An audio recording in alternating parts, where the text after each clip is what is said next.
स्वागत आहे तुमचं विदर्भ किचनमध्ये। तर आज आपण बनवणार आहोत चवळीची भाजी किंवा तांदूळाची भाजी। आमच्या विदर्भामध्ये याला चवळीची भाजी असे म्हणतात। काही ठिकाणी याला तांदूळाची भाजी पण म्हटल्या जाते। तर इथे मी भाजी स्वच्छ अशी निवडून घेतलेली आहे। छान अशी कोवळी पाने आणि कोवळी देठं निवडून घेतलेली आहे। आता ही भाजी आपल्याला 3 ते 4 पाण्याने स्वच्छ धुवून घ्यायची आहे, कारण त्यामध्ये माती वगैरे असते। त्याच्यामुळे 3 ते 4 पाण्याने छान अशी धुवून घ्यायची। त्यानंतर याचं पाणी निथळून आपल्याला हे भाजी एका प्लेटमध्ये काढून घ्यायची।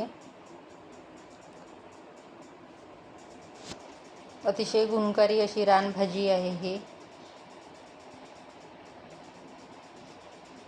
अशा पद्धतीने भाजी मी स्वच्छ धुवून घेतली। आता याला आपण मस्त बारीक चिरून घेऊ, म्हणजे खाताना त्याचे देठ वगैरे लागणार नाही। बारीक चिरल्यामुळे खायला पण सोपी जाते।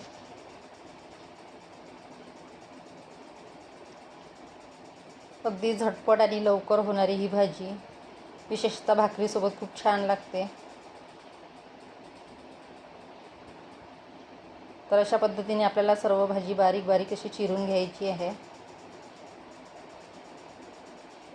त्यानंतर इथे फोडणीसाठी 5 ते 6 पाकळ्या लसूण, एक मोठा कांदा आणि लाल सुक्या मिरच्या घेतलेल्या आहे 4 ते 5। आता इथे कढईमध्ये तेल गरम झालं की यामध्ये आपल्याला जिरं, मोहरी घालायची आहे। मोहरी नाही, जिरं छान तळतळलं की यामध्ये लसूण पाकळ्या घालायच्या।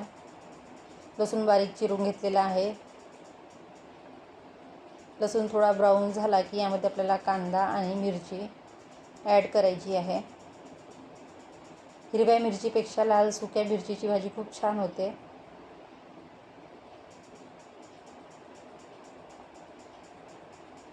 तर अशा पद्धतीने आपण कांदा, मिरची सर्व एकत्रित करून घेऊ आणि कांदा ब्राऊन होईपर्यंत आपल्याला तेलामध्ये परतून घ्यायचा आहे।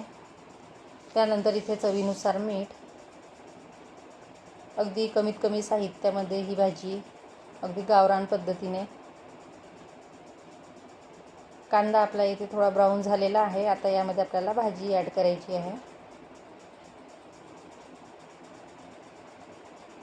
गॅसची फ्लेम मिडियम ठेवायची आणि भाजी आपल्याला सर्व एकत्रित करून घेऊ।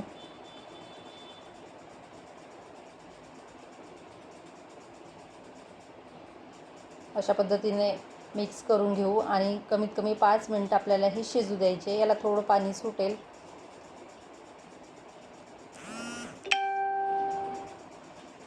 आता आपण झाकून 2 ते 3 मिनिटांनी वाफ येऊ द्यायची। बघू शकता थोडं पाणी सुटलेलं आहे। आता परत आपल्याला ही मिक्स करून घेऊ, म्हणजे कढईला भाजी लागणार नाही आणि परत 5 मिनिटं शिजू द्यायची।